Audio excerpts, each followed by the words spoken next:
औज़ुबिल्लाहिमिनश्शैतानिर्रजीम बिस्मिल्लाहिर्रहमानिर्रहीम। जी मेरी आवाज आ रही? ठीक आ रही?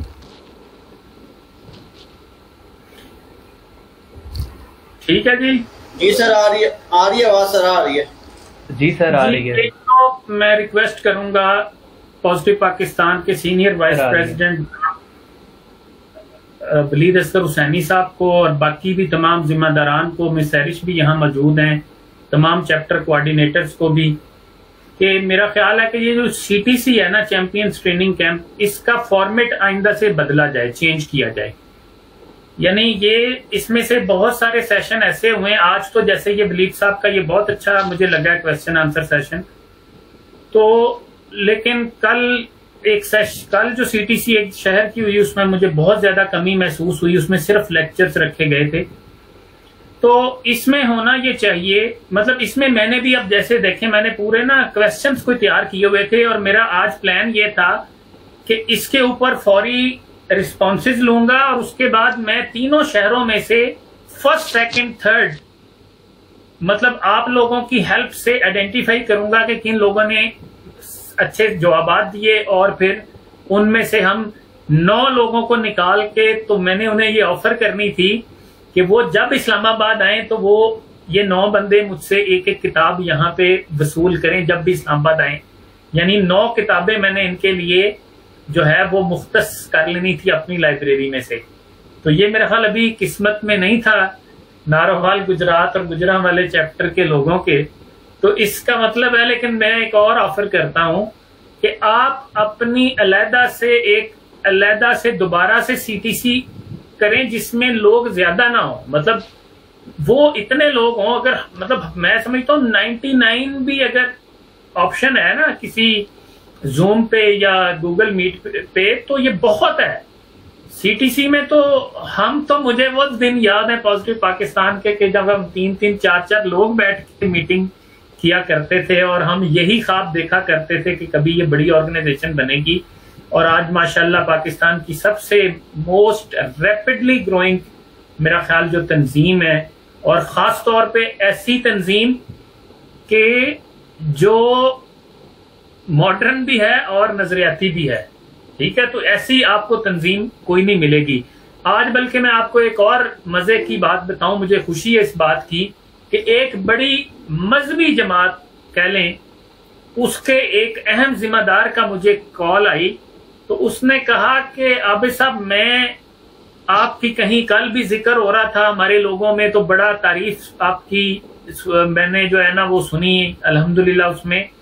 तो उसमें उन्होंने ये ऑफर की, उन्होंने कहा हम कुछ दोस्त हैं मिलके जो ये सोच रहे हैं कि जो अर्तुगरुल की तरह कोई यानी मीडिया के महाज पे काम किया जाए, तो हमें जो है ना वो फौरी तौर पे वहां आपका जिक्र हुआ कि यार ये पॉजिटिव पाकिस्तान एक रोशन ख्याल तंजीम है और एक बड़ा एक बैलेंस्ड इसका पॉइंट ऑफ व्यू भी है और बैलेंस्ड इसका इमेज भी है।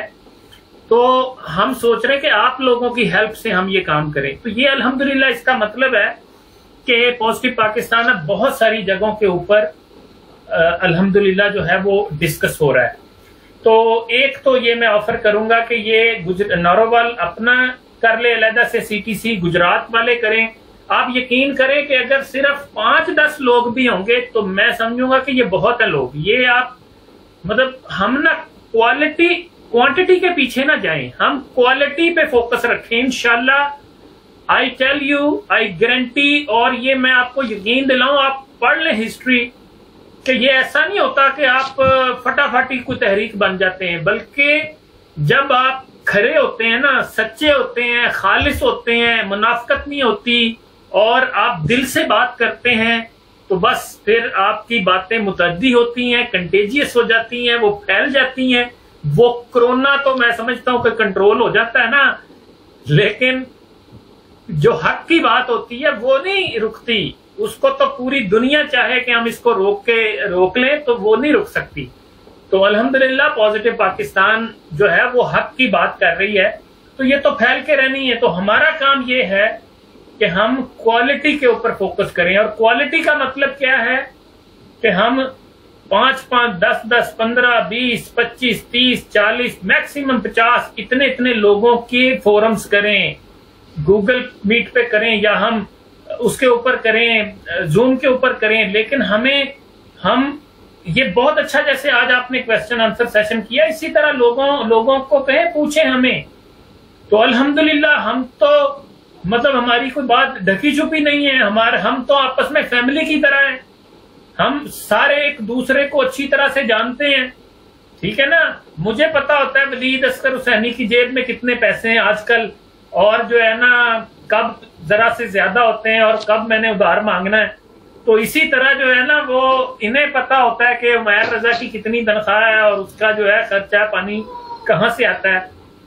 तो अल्लाह का शुक्र है जो कम से कम रहबर हैं और हमारे बहुत सारे सीनियर एम्बेसडर हैं, तो हमें सबका पता है, एक दूसरे को हम अच्छी तरह जानते हैं। तो कोई चीज ढकी छुपी नहीं है, हमें एक दूसरे के किरदार का भी पता है, हमें एक दूसरे के जो है ना आदात का भी पता है, हमें एक दूसरे की खूबियों खामियों का भी पता है, ठीक है। और हमें पता है कि हम कोई फरिश्ते नहीं है, हम इंसान ही हैं। लेकिन अल्हम्दुलिल्लाह पॉजिटिव पाकिस्तान जो है वो किरदार साजी पे काम करती है और वो अच्छे शहरी और अच्छे इंसान बनाने के जो है ना मतलब मिशन के ऊपर जो है वो दिन रात कोशा है। तो मैं जो है ना अब शॉर्ट करूंगा अपनी गुफ्तगू को, मेरा ख्याल तमहीद में ही मैंने काफी टाइम ले लिया। अब मैं जो मेन बात आजकल बार बार कर रहा हूं वो मैं वही रिपीट करना चाहूंगा कि देखें, हम ये कहते हैं पाकिस्तान में, देखें मैं अगर ये कहूं कि यार वाबडा में बड़ी करप्शन है, तो इसका क्या मतलब है, इसका हल क्या है? इसका हल ये है ईमानदार लोग, ठीक है। तो ईमानदारी का कहां से आती है? किरदार से। तो इसका मतलब है कि बहरान किस चीज का है? किरदार का। हम कहते हैं जी हमारे मुल्क में बच्चे महफूज नहीं है, यार बच्चों के साथ बड़ी ज्यादती होती। तो मैं इसका कहूं, इसका हल मुझसे पूछे, मैं कहूं किरदार साजी, इखलाकी तरबियत। आप कहें जी ब्यूरोक्रेसी सही काम नहीं कर रही, ये लूट रही है मुल्क को, तो मैं कहूंगा इसका जवाब मेरे पास होगा किरदार साजी, इखलाकी तरबियत। मतलब आप कोई पाकिस्तान का मसला उठाएं तो मुझे बताएं कि अगर जो है ना किरदार और इखलाकी तरबियत के अलावा इसका कोई हल है। करप्शन का क्या हल होगा और बताएं मुझे। आप लाखों कैमरे लगा दें, जो हम नहीं लगा सकते जाहिर है, फिर भी लोग जो है वो जहां उन्हें मौका मिलेगा, जैसे अमेरिका में होता है, क्यों वहां पे ऑल दो कि उन कौमों ने, उन रियासतों ने बहुत काम किया अपने लोगों की इखलाकी तरबियत पे, लेकिन चूंकि उनके पास दीन नहीं है इसलिए लोग जो है जहां कहीं मौका मिलता है वो फिर वार कर जाते हैं। तो हमें तो जो है ना सही पूछे दीन की सूरत में मुकम्मल रहनुमाई है, हमारे पास मोटिवेशन है, हम जन्नत और जहन्नम पे यकीन रखते हैं, उसके बावजूद हम बात नहीं आते। इसका मतलब है कि हमारी किरदार साजी नहीं की गई, हमें समझाया ही नहीं गया, हमें पढ़ाया ही नहीं गया, हमारी जो है ना इखलाकी तरबियत नहीं की गई, हमारी फिक्री तरबियत नहीं की गई। तो पॉजिटिव पाकिस्तान मैं समझता हूं ये इस मुल्क का इस वक्त सबसे बड़ा करने का काम है। आप इस पे गौर कर लें, आपको ये मतलब लगे कि नहीं यार ये आबिद इकबाल खारी खाम खानी हमारे जज्बात से खेलता है, तो फिर आप बैठे जरा, मैं कहूंगा आप 2-4 दिन, हफ्ता, 10 दिन, महीना गौर फिक्र करें, पढ़े लिखे लोगों से डिस्कस करें, ठीक है, दानिश्वरों से डिस्कस करें, और फिर उसके बाद मेरे साथ टेबल पे आ जाएं और दलील के साथ बात करें। तो आपको मैं यकीन दिलाता हूं कि आप कायल हो जाएंगे कि वाकई इस मुल्क का मसला ही कोई नहीं है। हम देखें दिन रात हम टीवी पे क्या देखते हैं, वो फलां पार्टी के लोग फलां पार्टी को मुजरम ठहरा रहे हैं, फलां पार्टी दूसरी पार्टी को मुजरम ठहरा रही है। तो मसला क्या है सारी पार्टियों में?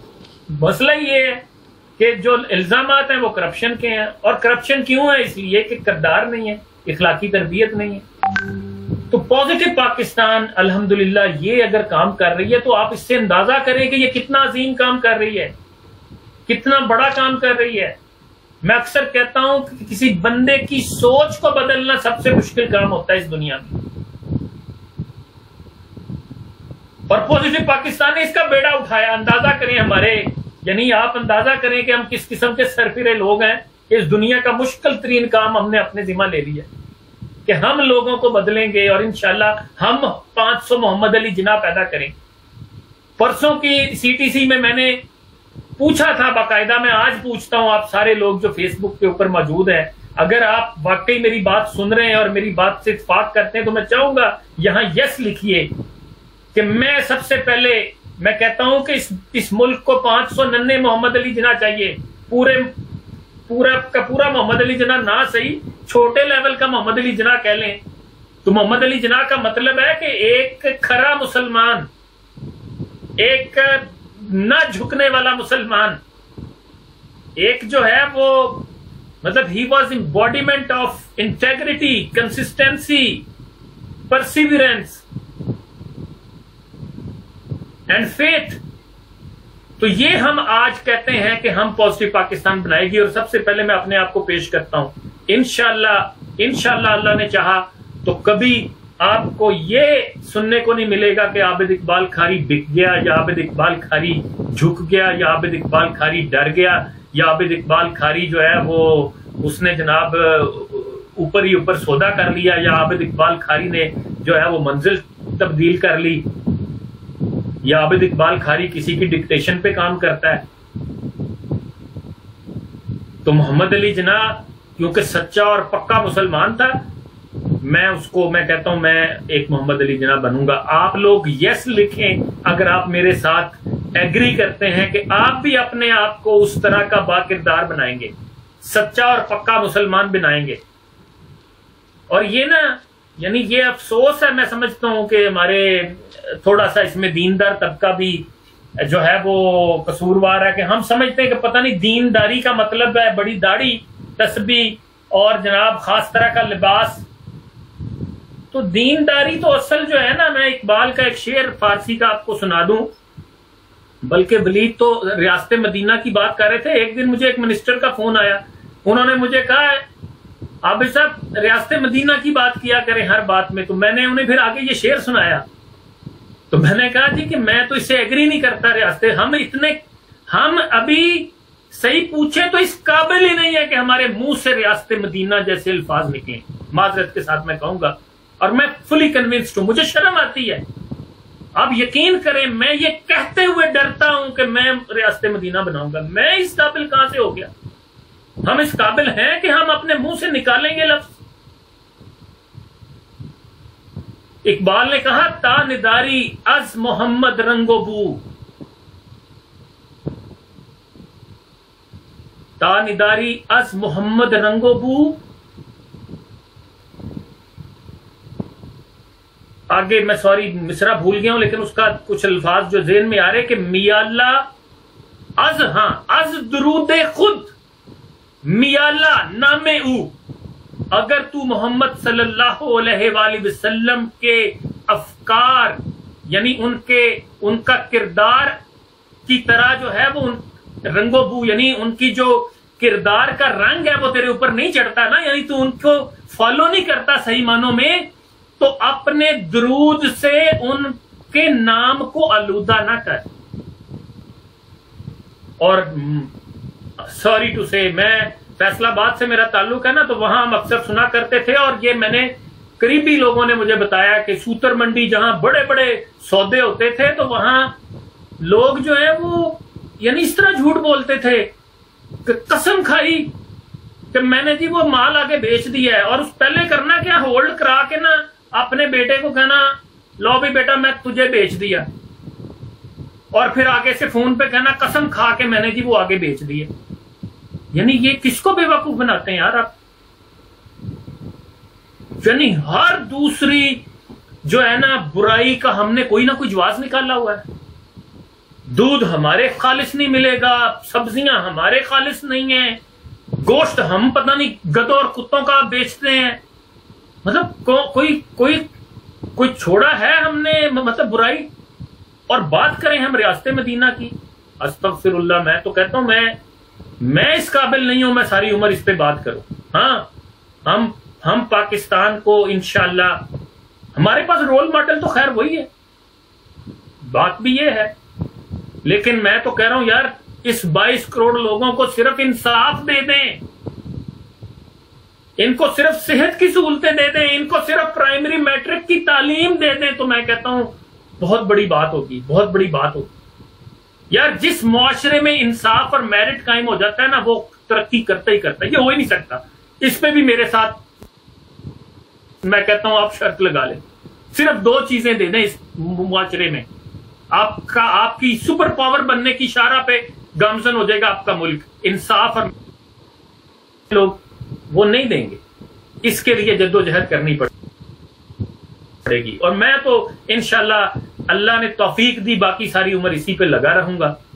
हाँ, यहां पे आप कहेंगे कि लो जी ये आबिद साहब का दिमाग चल गया है, इतनी बड़ी बड़ी बातें करते हैं, तो मैं फिर वहां वो चीनी किसान की कहानी सुना देता हूं और उसके साथ ही आपसे इजाजत लेता हूं कि उस बूढ़े चीनी किसान के घर के सामने पहाड़ था, तो मशरिक की जानिब उसके घर का रुख था, तो जब सूरज निकलता तो पहाड़ उसकी रोशनी रोक लेता। तो एक ये मौजे तंग ने अपनी किताब में जिक्र किया इस बूढ़े चीनी किसान का, तो वो कहता है कि एक दिन उसने कुदाल उठाई और उस पहाड़ को हटाने के लिए निकल खड़ा हुआ। उसके पड़ोसियों ने उसका मजाक उड़ाया कि बूढ़े तुम्हारी टांगे कब्र में है और तुम इस पहाड़ को हटाने के लिए निकले हो। तो उसका जवाब ये था कि हाँ, जितनी मेरी उम्र बाकी है मैं इस पहाड़ को हटाने में लगा रहूंगा, मेरे बाद मेरे बेटे ये काम करेंगे और उनके बाद आने वाली नस्लें ये काम करेंगी, तो एक वक्त आएगा कि पहाड़ अपनी जगह से हट चुका होगा और सूरज की रोशनी मेरे घर तक जरूर पहुंचेगी। मंजिलें बेशक ना आए, मंजिलों का गम नहीं रहे, कुछ राहें ऐसी होती हैं जिन पे चलना बजाते खुद कामयाबी होती है। मैं आपको लिख कर देने को तैयार हूं, क़यामत के रोज मेरा गिरेबान पकड़ लीजिएगा अगर आप खुदा के हजूर जो है ना, आपको ये आपकी ये नीयत और आपका ये जो काम है जो आप पॉजिटिव पाकिस्तान के साथ कर रहे हैं, ये अगर कबूल ना हो, इंशाल्लाह आप अपनी नीयतों को ठीक रखें।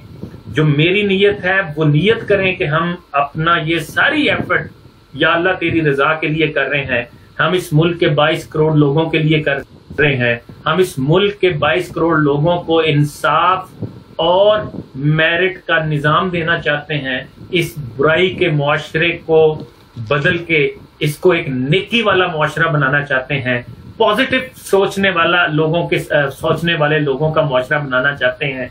हम यहाँ तासुब को खत्म करना चाहते हैं, हम मोहब्बतों को बांटना चाहते हैं, हम ग्रोही, मसलकी, लिसानी, फिरका वराना, बरादरी और इस तरह के जितने तासुबात हैं, हम इनको मिटा के एक इंसान को बहसियत इंसान इज्जत देना और दिलाना चाहते हैं। हमारा ये मकसद है और इसके अलावा हमारा कोई मकसद नहीं है। दिस इज ऑल जी, बहुत बहुत शुक्रिया। और आखिर पे मैं एक दफा फिर जो है वो आप सबका शुक्रिया भी अदा करता हूँ और खास तौर पे जो है वो नबील शहजाद और सैयद उसामा काजमी और इनकी टीम का जो है वो शुक्रिया भी अदा करता हूँ कि आपने आज की ये खूबसूरत महफिल सजाई। This is all, thank you very much. वाखिर दावाना अनिल हम्दुलिल्लाहि रब्बिल आलमीन। अस्सलाम वालेकुम।